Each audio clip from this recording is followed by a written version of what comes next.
Bismillahirrahmanirrahim. Assalamualaikum warahmatullahi wabarakatuh. Alhamdulillah nahmaduhu wa nasta'inuhu wa nastaghfiruh wa na'udzu billahi min shururi anfusina wa sayyiati a'malina. May yahdihillahu fala mudilla lahu wa may yudlil fala hadiya lahu. Asyhadu an la ilaha illallah wahdahu la syarika lah wa asyhadu anna Muhammadan abduhu wa rasuluh. Ya ayyuhalladzina amanu taqullaha haqqa tuqatih wa la tamutunna illa wa antum muslimun. Ya ayyuhan nasu taqu rabbakumul ladzi khalaqakum min nafsin wahidah wa khalaqa minha zawjaha wa batha minhuma rijalan katsiran wa nisaa'a wattaqullaha alladzi tasaaluna bihi wal arham innallaha kana 'alaikum raqiba. Ya ayyuhalladzina amanu taqullaha wa qulu qawlan sadida yuslih lakum a'malakum wa yaghfir lakum dhunubakum wa may yuti'illaha wa rasulahu faqad faza fawzan 'azima. Amma ba'd, fa inna asdaqal hadits kitabullah wa khairal hadyi hadyu Muhammadin sallallahu alaihi wa ala alihi wa sallam wa syarrul umuri muhdatsatuha fa inna kulla muhdatsatin bid'ah wa kulla bid'atin dhalalah wa kulla dhalalatin finnar. Akhwani wa akhwati, jamaah kaum muslimin dan muslimah dimanapun antum berada, yang semoga senantiasa mendapatkan curahan rahmat dan taufik dari Allah Subhanahu wa ta'ala.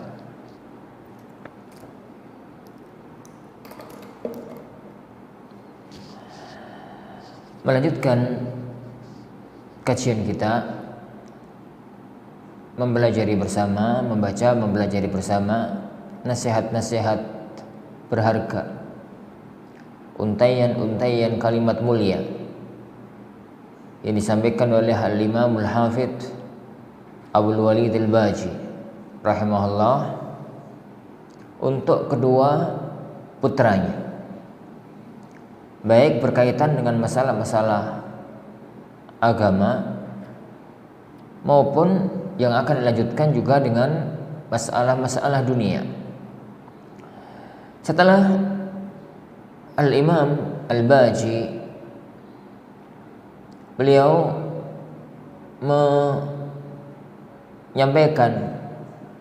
menyebutkan tentang kewajiban tunduk dan patuh kepada kitabullah dan sunnah Rasulullah sallallahu alaihi wasallam, juga mencintai para sahabatnya dan bagaimana seseorang itu bersikap kepada para sahabat Nabi alaihi salatu wasallam.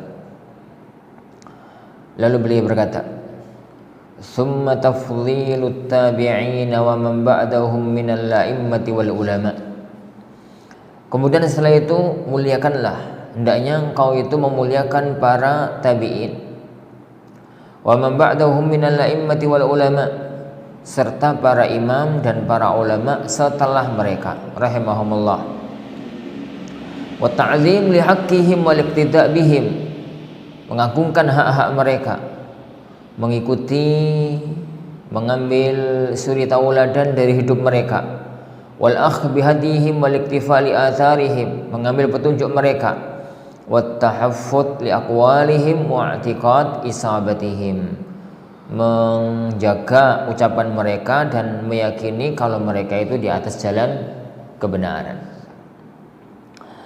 Dan ini adalah satu hal yang penting. Kenapa? Karena kalau pengagungan kepada para ulama itu jatuh tidak ada dalam diri seorang muslim, maka nggak lama lagi Al-Quran dan As-Sunnah pun akan jatuh dari hati seorang muslim. Karena Al-Quran dan As-Sunnah itu tidak nyampe kepada kita kecuali lewat jalur para ulama. Al-Quran dan As-Sunnah itu tidak kita pahami kayak sekarang kecuali lewat jalur para ulama-ulama kita. Oleh karena itu, sebenarnya yang diwariskan kepada kita oleh Rasulullah SAW itu 3. 1, kitabullah. 2, sunnah Rasulullah SAW. Yang ketiga, para ulama. Beliau SAW mengatakan, innal ulama'a warasatul anbiya. Sesungguhnya para ulama itu pewaris para nabi. Wa innal anbiya'a lam yuwarrithu dinaran wala dirhama.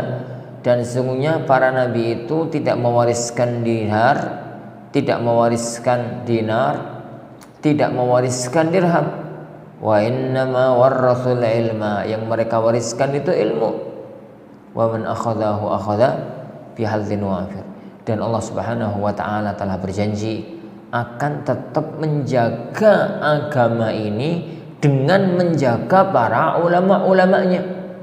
Kata Rasulullah sallallahu alaihi wasallam, la tazalu ta'ifatun min ummati zahirin 'alal haqq la yadhurruhum man halalahum hatta yatiya amrullah. Akan senantiasa ada dari kalangan umatku ini satu kelompok orang-orang yang mereka itu tegar di atas kebenaran, tidak akan membahayakan kepada mereka siapapun yang menghina mereka sampai datangnya urusan Allah nanti pada hari kiamat. Rasulullah SAW juga bersabda, yahmilu hadzal ilma min kulli khalafin uduluhu yanfuna anhu tahrifal ghalin wa intihalal mubtilin wa ta'wilal jahilin. Yang akan ngusung, membawa, mengemban ilmu agama ini setiap generasinya itu uduluhu, para ulama-ulamanya yang terpercaya. Mereka itu bertugas yanfuna anhu tahrifal ghalin, menyingkirkan penyelewengan orang-orang yang melampaui batas. Wa intihalal mubtilin, yaitu menyingkirkan, membantah agamanya, pemahamannya orang-orang batil. Wa ta'wilal jahilin, dan takwilnya orang-orang yang enggak tahu, takwilnya orang-orang yang bodoh. Nah, maka kewajiban seorang muslim menanamkan dalam diri anak-anaknya cinta dan mengagungkan para ulama. Cinta dan mengagungkan para ulama. Tidaklah menyebut mereka kecuali kebaikan. Setiap kali kata-kata mereka, alfaz mereka disebut selalu diiringi dengan doa dan pengagungan tanpa ta'assub. Karena yang terlarang itu taklid buta. Ikut alim tertentu, benar salah pokok ikut, itu yang terlarang. Adapun mengagungkan para ulama, memuliakan ahlul ilm, maka itu adalah sebuah kewajiban syar'i.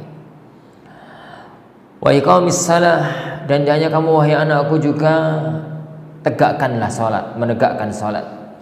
Fa innaha amududdin, karena salat itu tiangnya agama. Wa imadus syariah, dan tiangnya syariat. Wa aqadhu faraidil millah, dan kewajiban agama yang paling pokok, paling kuat. Fi mura'ati taharatiha, caranya itu dengan menjaga, memperhatikan bersucinya. Wa muraqabati awqatiha, dan mencermati, memperhatikan waktu-waktunya. Wa itmami qiraatiha, dan menyempurnakan bacaannya. Wa ikmali ruku'iha wa sujudiha, menyempurnakan rukuk dan sujudnya. Wastidamatil khusyu'i fiha, senantiasa khusyuk di dalam mengerjakannya. Wal iqbal 'alaiha wa ghairi dzalik, dan selalu melaksanakannya. Dan selain daripada itu, min ahkamiha wa adabiha, melaksanakan hukum-hukumnya, adab-adabnya, fil jama'ati wal masajid, dengan berjamaah dan dilakukan di masjid. Fa inna dzalika syiarul mu'minin, wasunanus salihin wasabilul muttaqin. Karena itu adalah syiarnya orang-orang yang beriman, jalannya orang-orang saleh, dan caranya atau jalannya orang-orang yang bertakwa. Setelah beliau menyebutkan pokok-pokok dasar agama untuk taat kepada Allah dan Rasul-Nya, menanamkan rasa ta'zim kepada para sahabat dan para ulama, maka mulailah Al-Imam Al-Baji rahimahullah menasihatkan tentang amaliyah pokok agama, rukun-rukun Islam. Pertama, mendirikan salat, karena itu yang paling pokok. Karena salat itu yang paling pokok dalam ajaran agama kita. Salat itu tiang agama. Kata Rasulullah SAW, inna ra'sal amri salatu wa amuduhu, inna ra'sal amril islam wa amuduhu salat. Pokok segala urusan ini itu Islam, dan tiangnya, pancangnya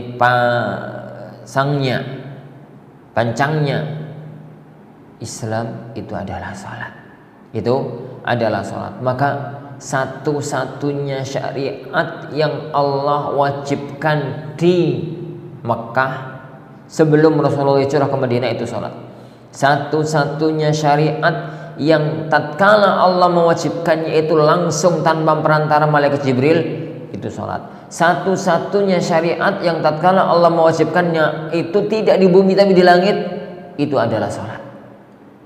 Semua itu menunjukkan agungnya salat.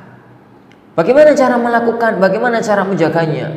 Lakukan semuanya dengan baik, dan fahamilah baik dan buruknya salat itu dilihat dari 3 unsur.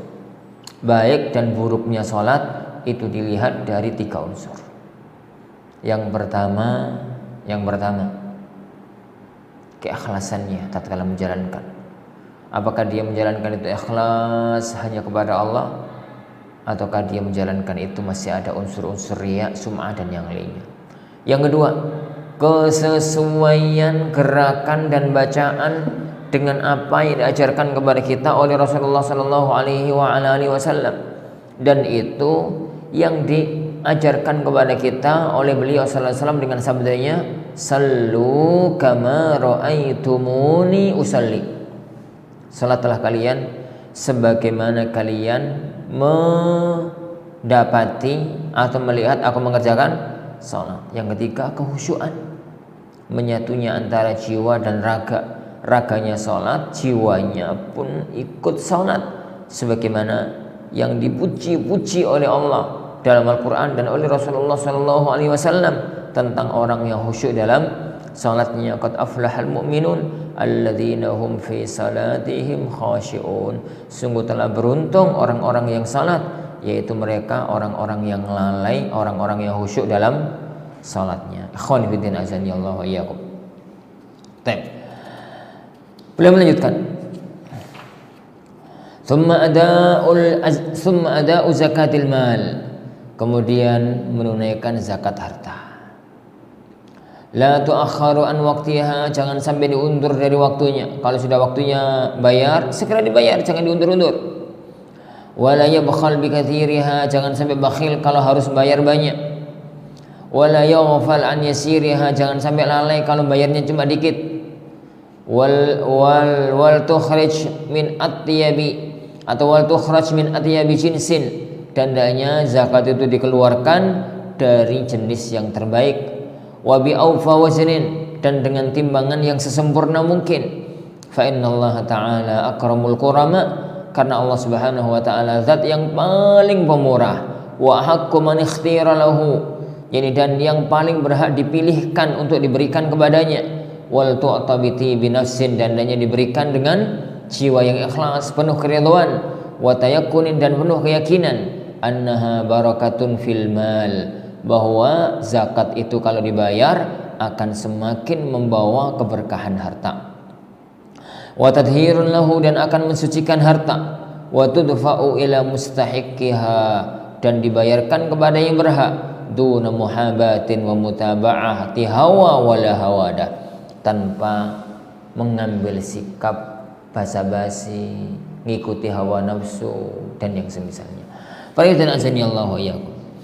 Kemudian beliau menyebutkan tentang masalah membayar zakat. Beliau wanti-wanti kepada anaknya, kalau jadi yang kedua yang harus kamu perhatikan adalah bayar zakat.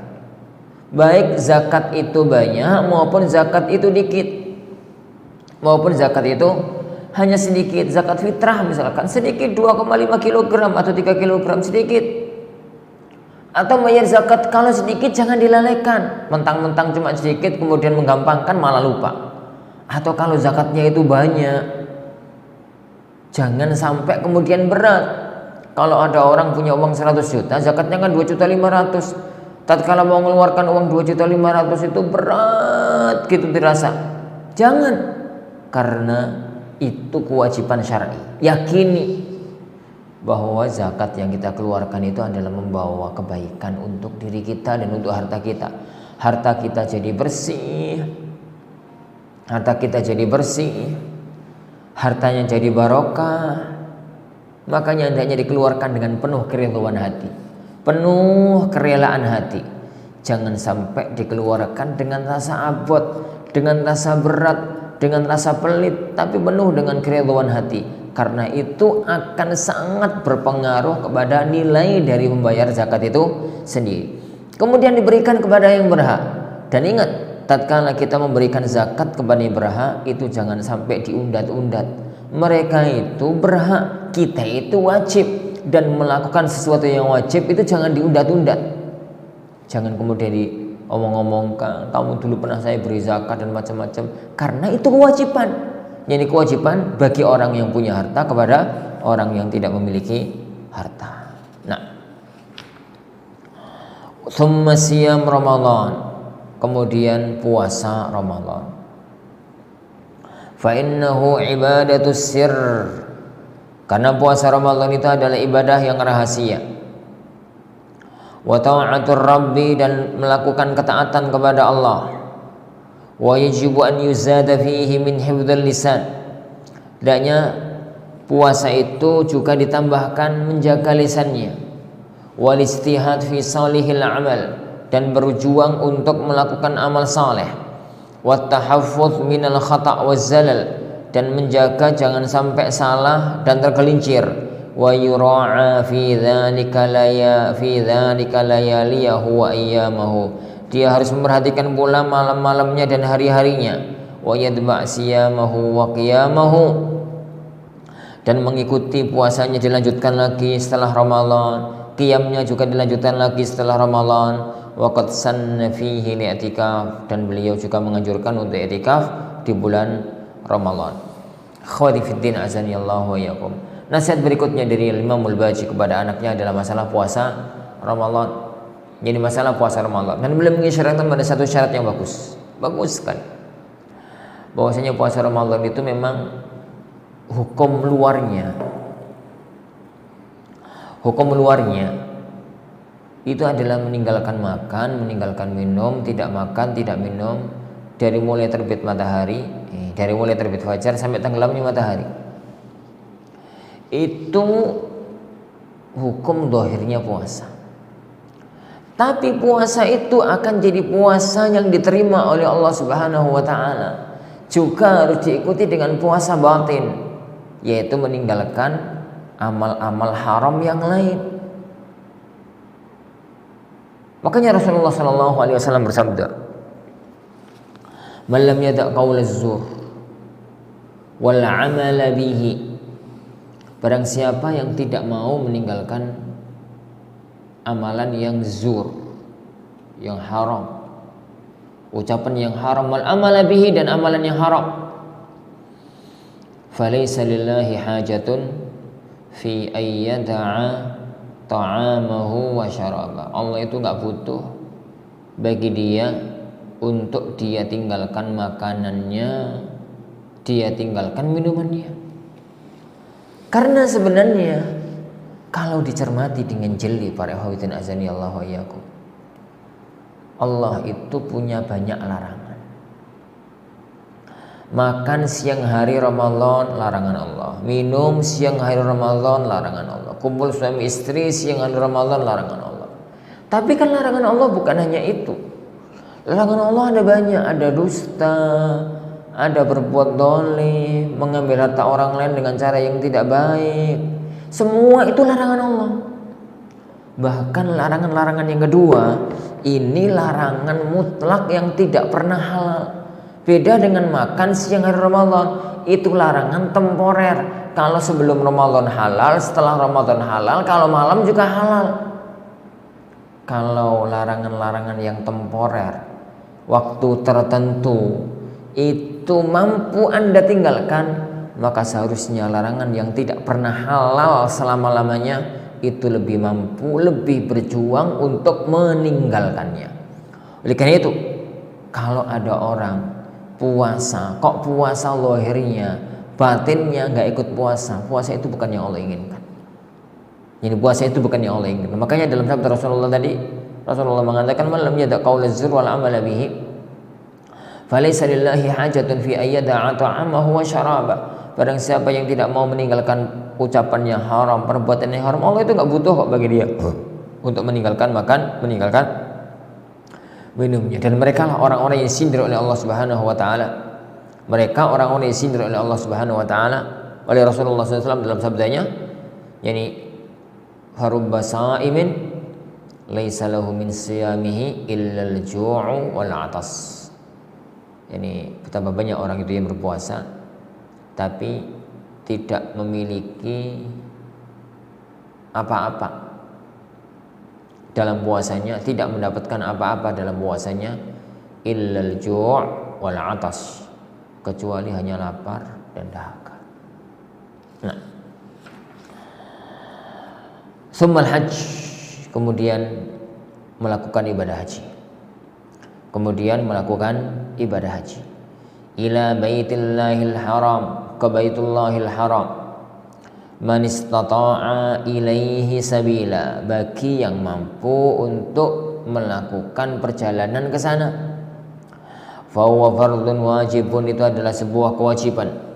Wa qad ruwiya 'anil nabiy, dan telah diriwayatkan dari Nabi sallallahu alaihi wasallam annahu qala, bahwasanya beliau bersabda, al-hajjul mabrur laisa lahu jazaa'un 'indallah illal jannah. Haji yang mabrur tidak ada balasan di sisi Allah Subhanahu wa taala kecuali surga. Nasihat yang terakhir tentang rukun iman, tentang rukun Islam adalah menjalankan ibadah haji jika mampu. Kenapa? Karena beliau tinggalnya di Andalus.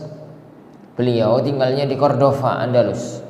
Yani lah, Andalus ke Jaziratul Arab, ke Mekah, Madinah itu jauh zaman itu, naik onta. Bayangkan Spanyol sampai Mekah itu mirip-mirip Indonesia sampai Mekah. Di zaman belum ada kapal, belum ada mobil, apalagi pesawat. Harus jalan kaki atau naik onta. Itu perjalanan yang berat. Perjalanan yang berat. Itu sudah diwesan oleh orang tuanya kepada anaknya untuk melakukan ibadah haji jika mampu, untuk melakukan perjalanan ke sana. Adapun bagaimana perincian mampu, perincian tidak mampu, itu bukan waktunya kita membahasnya. Itu dalam kajian-kajian fikih yang terperinci. Tsummal jihad fi sabilillah, kemudian berjihad di jalan Allah. In kanat bikuma qudratun alaih, jika kalian itu mampu melakukannya. Aw aunu man yastati', atau menolong, membantu orang yang mampu berjihad. In dha'uftuma anhu, kalau memang kalian enggak mampu langsung jihad sendiri. Fahadhihi umudu faraidil Islam, ini semua adalah pokok-pokok kewajiban dalam Islam. Wa arkanul iman, dan pokok-pokok rukun-rukun keimanan. Hafidhu 'alaiha, jagalah semua itu. Sabiqa ilaiha, berlomba-lombalah untuk melakukan semua itu. Niscaya tahuza al khairal azim, kalian akan meraih kebaikan yang besar. Wa tafuza bil ajril jasim, dan kalian akan mendapatkan pahala yang agung. wa la tudayyi'a huquqallahi fiha wa awamirahu biha, dan jangan kalian lalaikan, jangan kalian meremehkan hak-hak Allah dan perintah-perintah Allah dalam semua itu. Fatahlaka ma'al khasirin, niscaya kalian nanti akan hancur, rugi bersama orang-orang yang merugi. Wa tandama ma'al mufarritin, dan kalian nanti akan menyesal bersama orang-orang yang sembrono dalam melakukan kewajiban. Jadi beliau kemudian setelah menyelesaikan rukun Islam, beliau memahami ada satu perintah yang tidak termasuk bagian dari rukun Islam, tapi merupakan salah satu pokok dasar agama Islam. Sebagaimana disebutkan oleh beliau sallallahu alaihi wasallam. Beliau sallallahu alaihi wasallam bersabda, "Inna ra'sal amri al-Islam wa 'amuduhu as-salah wa dhirwatu sanamihil jihadu fi sabilillah." Punya pokok segala urusan itu Islam. Wa 'amuduhu as-salah, tiangnya itu salat. Tiangnya salat, tiangnya Islam. Dan wa dhirwatu sanamihi, puncaknya itu adalah al-jihad fi sabilillah. Wa dhirwatu sanamihi al-jihad fi sabilillah. Kenapa jihad ini dijadikan oleh Allah Subhanahu wa taala dan Rasulnya salah satu di antara pokok-pokok landasan agama Islam? Karena dengan ini ditegakkanlah agama. Dengan ini diperangi orang-orang yang menentang agama. Dengan ini diperangi orang-orang yang menghina agama, sehingga agama Allah tegak di muka bumi. Litakuna kalimatullahi hiyal uliya, agar kalimat Allah itu yang tertinggi. Kemudian beliau memberikan nasihat akhir, memberikan nasihat sebagai kalimat penutupnya. Hendaknya tatkala menjalankan semua itu dijaga dengan baik, berlomba-lomba untuk melaksanakan semua itu. Harapannya adalah anak-anaknya itu akan mendapatkan anugerah-anugerah yang besar dari sisi Allah Subhanahu wa taala. Jangan sampai melalaikan, meremehkan, karena nanti akan merugi bersama yakni orang-orang yang merugi. Wa'lama, dan ketahuilah, annakuma innama tasfilani ila ada'i hadhil fara'id.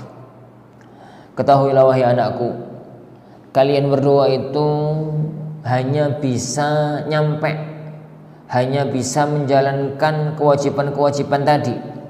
Wal ityani bima yalzamukum minha, dan bisa menjalankan apa yang seharusnya kalian kerjakan.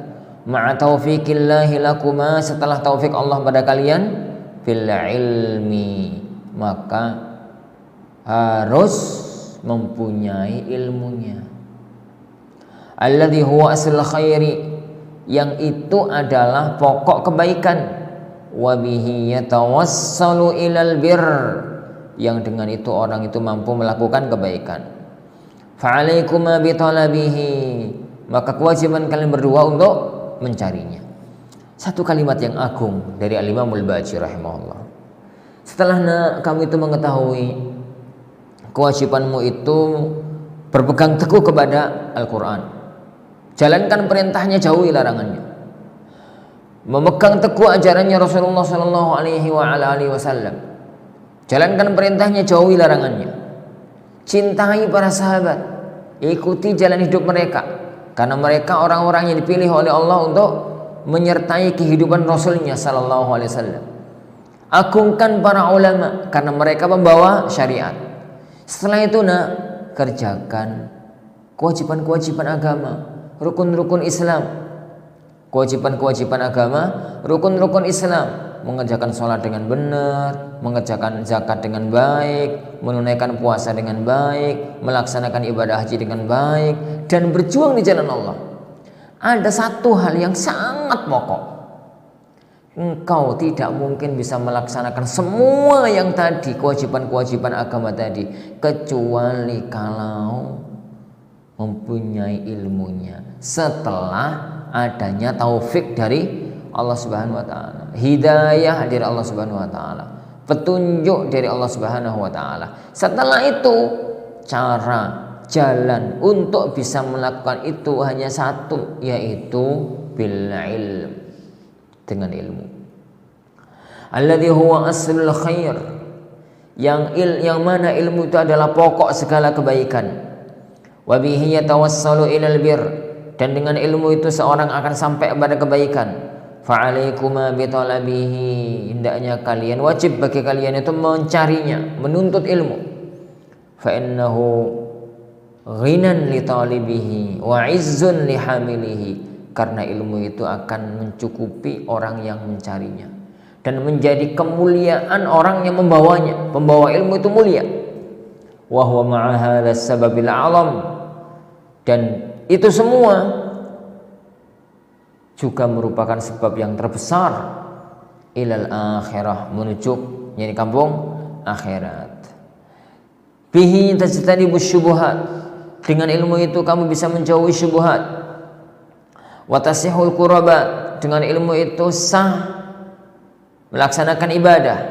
Fakam min amilin yub'iduhu amalu, betapa banyak orang yang melakukan amal perbuatan yang amalnya itu menjauhkan dia dari mirrabbihi, dari Tuhannya. Fayuktabu ma yataqarrabu bihi min akbari dzambih, ternyata malah ditulis, dicatat sebagai dosa terbesar. Wes ini sudah dia berusaha untuk menjadi orang yang beribadah, malah jadinya kena dosa karena nggak punya ilmu. Dan itu yang pernah Allah kabarkan dalam firman-Nya. Qala ta'ala, Allah Subhanahu wa taala berfirman, "Qul hal nunabbi'ukum bil akhsarina a'mala." Katakanlah, maukah engkau aku tunjukkan dengan orang yang paling rugi amal perbuatannya? Siapa mereka? Alladzina dhalla sa'yuhum fil hayatid dunya wa hum yahsabuna annahum yuhsinuna sun'a. Orang-orang yang sesat hidupnya di dunia. Wa hum yahsabun, dan mereka itu menyangka annahum yuhsinuna sun'a, mereka selama ini berbuat baik. Wa qala ta'ala, dan Allah Subhanahu wa taala juga berfirman, qul hal yastawil ladzina ya'lamuna wal ladzina la ya'lamun. Katakanlah, jadi apakah sama orang-orang yang ngerti dan orang-orang yang tidak ngerti? Tidak mungkin sama. Innama yatadzakkar, yang mengetahui hal itu hanyalah ulul albab, orang-orang yang mengetahui. Wa qala ta'ala, dan Allah Subhanahu wa taala juga berfirman, innama yakhsyallaha min ibadihil ulama. Yang takut kepada Allah hanyalah para ulama. Yang takut kepada Allah hanyalah para ulama, karena mereka tahu hakikat agama, hakikat syariat, hakikat akhirat, hakikat pahala dan dosa. Wa qala ta'ala, yarfa'illahu alladhina amanu minkum walladzina utul ilma darajat. Allah mengangkat derajat orang-orang yang beriman di antara kalian dan orang-orang yang diberi ilmu dengan beberapa derajat. Dan ini salah satu di antara yang harus sangat ditekankan para bapak dan para ibu sekalian kepada anak-anak kita. Jadi harus disampaikan, belajar ilmu itu, belajar agama itu bukan untuk jadi ustaz. Belajar agama itu agar anak-anak kita itu kenal kewajibannya terhadap Tuhannya, kenal kewajibannya kepada penciptanya, bagaimana dia itu sholat, bagaimana dia itu zakat, bagaimana dia itu puasa, bagaimana dia itu menjalankan kewajiban, bagaimana meninggalkannya haram. Itu yang paling pokok dan itu yang utama. Kalau kemudian setelah itu bisa untuk menyampaikan ilmu, bisa untuk menjadi seorang dai dan yang lainnya, maka itu kebaikan di atas kebaikan, itu cahaya di atas cahaya, itu adalah kemuliaan di atas kemuliaan. Tapi kalau itu nggak sampai, nggak terlaksana, nggak terjadi, maka cukup kemuliaan di atas kemuliaan kalau anak-anak kita itu mampu berakidah yang benar, ngerti cara ibadah yang benar, ngerti halal dikerjakan, ngerti haram ditinggalkan, dan dia nanti bisa mendidik anak-anaknya yang itu adalah cucu-cucu kita untuk menjadi generasi yang baik di dunia dan diridhai oleh Allah Subhanahu wa taala. Wallahu a'lam. Tapi Allah Subhanahu wa taala ini yang kita pelajari pada pertemuan kita kali ini. Insyaallah Subhanahu wa taala kita lanjutkan pada pertemuan depan, masih dalam masalah jadi nasihatnya Imamul Walid Al-Baji tentang keutamaan dalam menuntut ilmu. Wallahu a'lam.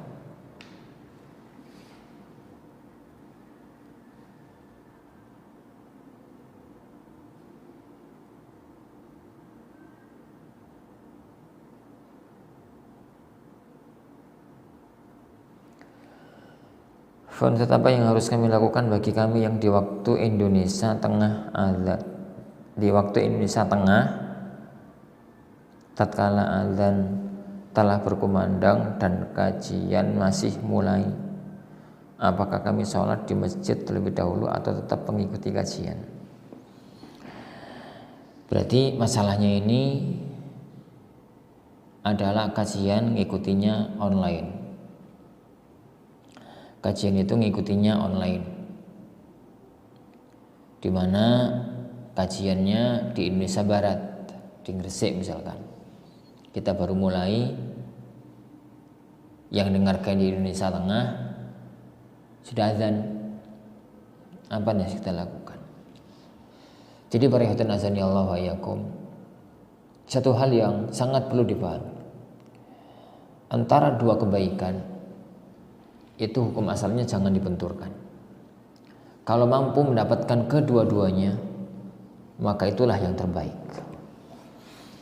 Dan itu sangat mudah. Sangat mudah. Gimana gambarannya?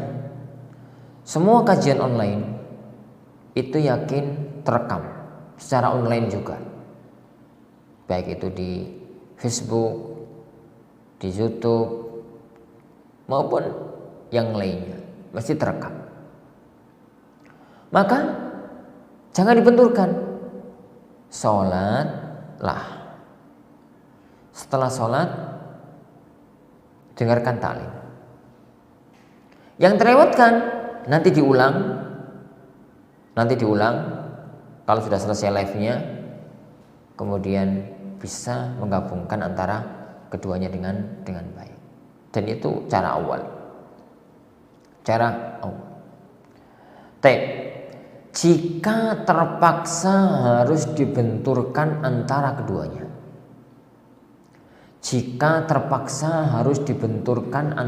keduanya, maka masuk dalam kaidah tazahum atau masuk dalam kaidah ta'aruz. Apa itu? Yaitu status hukum sholat jamaah di masjid dan status mendengarkan taklim. Jika yang bertanya ini akhwat, selesai masalah, dengarkan taklim dulu sampai selesai, toh setengah jam, 1 jam, lalu nanti sholat. Karena tidak ada syariat, tidak ada kewajiban seorang wanita untuk pergi ke masjid dan sholat. Jadi kalau ternyata sholat itu masih ditunda 1/2 jam, itu insya Allah nggak ada masalah. Tapi kalau yang bertanya ini ikhwan dan dia punya kewajiban ke masjid, maka tinggalkan taklim. Karena taklim itu statusnya tidak sampai fardhu ain. Kalau taklim semacam kita ini tidak sampai derajat fardhu ain. Sedangkan sholat di masjid derajatnya fardhu ain. Wallahu a'lam. Insyaallah subhanahu wa ta'ala ini sudah azan isya di sini. Kita cukupkan. Insyaallah kita lanjutkan pada waktu yang akan datang bi'idzni rabbina tabaraka wa ta'ala. Subhanakallahumma wa bihamdik, asyhadu an la ilaha illa anta, astaghfiruka wa atubu ilaik. Wa sallallahu wa sallam wa baraka ala nabiyyina Muhammad. Assalamualaikum warahmatullahi wabarakatuh.